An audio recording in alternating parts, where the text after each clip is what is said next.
ओम नमो नारायण। आज मैं आपको सती अनुसुईया की कथा सुनाऊंगी।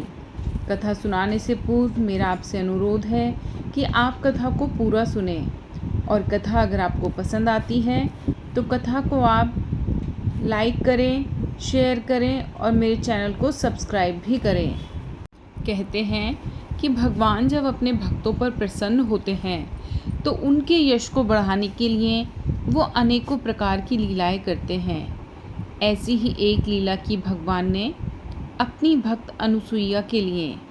कहते हैं कि माता अनुसुईया बड़ी ही धर्मपरायण और पतिव्रता नारी थी। एक बार माता लक्ष्मी, माता सरस्वती और माता पार्वती को अपने पतिव्रत व्रत पर बड़ा ही घमंड हो गया। तीनों देवियों के अभिमान को नष्ट करने तथा अपनी परम भक्त पतिव्रता अनुसुईया के मान को बढ़ाने के लिए भगवान ने नारद जी के मन में ये प्रेरणा जगाई। इसीलिए वे श्री लक्ष्मी जी के पास पहुँचे और नारद जी को देखकर लक्ष्मी जी का मुख कमल के समान खिल उठा। लक्ष्मी जी ने कहा, आइए मुनिवर, आप तो बहुत दिनों बाद आए हैं, कहिए क्या हाल है। नारद जी बोले, माता क्या बताऊं, अब की बार मैं घूमता हुआ चित्रकूट की ओर चला गया। वहाँ पर मैं महर्षि अत्रि के आश्रम पर पहुँचा। माता मैं तो महर्षि की पत्नी अनुसुईया जी के दर्शन करके कृतार्थ हो गया। तीनों लोकों में उनके समान कोई भी पतिव्रता स्त्री नहीं है।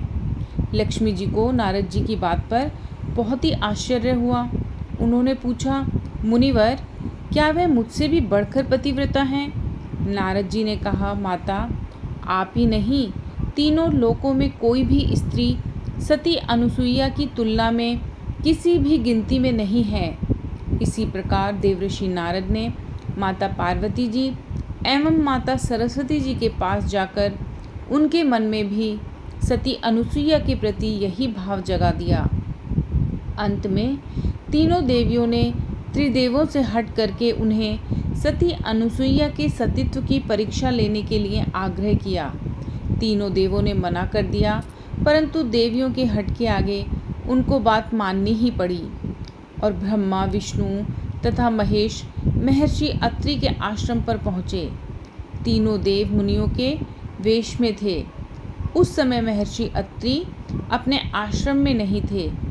अतिथि के रूप में आए हुए त्रिदेवों का सती अनुसुईया ने स्वागत सत्कार करना चाहा, किंतु त्रिदेवों ने उसे अस्वीकार कर दिया। सती अनुसुईया ने उनसे पूछा, मुनियों मुझसे कौन सा ऐसा अपराध हो गया जो आप लोग मेरे द्वारा की हुई पूजा को ग्रहण नहीं कर रहे हैं? मुनियों ने कहा, देवी यदि आप बिना वस्त्र के हमारा आतिथ्य करें तो हम आपके यहाँ भिक्षा ग्रहण करेंगे। यह सुनकर सती अनुसुईया सोच में पड़ गई। उन्होंने ध्यान लगाकर देखा तो सारा रहस्य उनकी समझ में आ गया।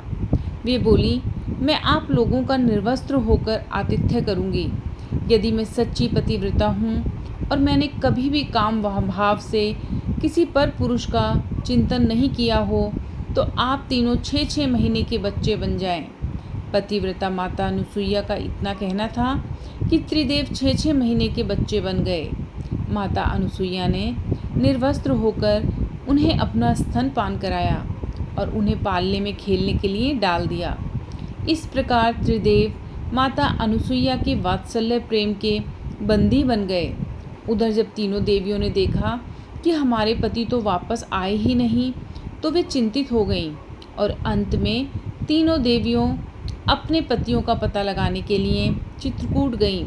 संयोग से वहीं नारद जी से उनकी भेंट हो गई। त्रिदेवियों ने उनसे अपने पतियों के बारे में पूछा। नारद जी ने कहा कि वे लोग तो आश्रम में बालक बनकर खेल रहे हैं। नारद जी की बात सुनकर तीनों देवियां सती अनुसुईया के आश्रम पर जा पहुंची। त्रिदेवियों ने अनुसुईया से आश्रम में प्रवेश करने की आज्ञा मांगी। अनुसुईया ने उनसे उनका परिचय पूछा। त्रिदेवियों ने कहा, माता जी हम तीनों तो आपकी बहुएं हैं, आप हमें क्षमा कर दीजिए और हमारे पतियों को लौटा दीजिए। सती अनुसुईया का हृदय द्रवित हो गया। उन्होंने उन बच्चे बने हुए त्रिदेवों पर जल छिड़ककर उन्हें उनका वास्तविक रूप प्रदान किया और अंततः उन त्रिदेवों की पूजा स्तुति की। त्रिदेवों ने प्रसन्न होकर अपने अपने अंशों से अनुसुईया के यहाँ पुत्र रूप में प्रकट होने का वरदान दिया। इस प्रकार त्रिदेवों के अंश के रूप में दत्तात्रेय का जन्म हुआ। अगर आपको मेरी ये कहानी पसंद आती है तो आप मेरे चैनल को सब्सक्राइब करें, वीडियो को लाइक एंड शेयर भी करें।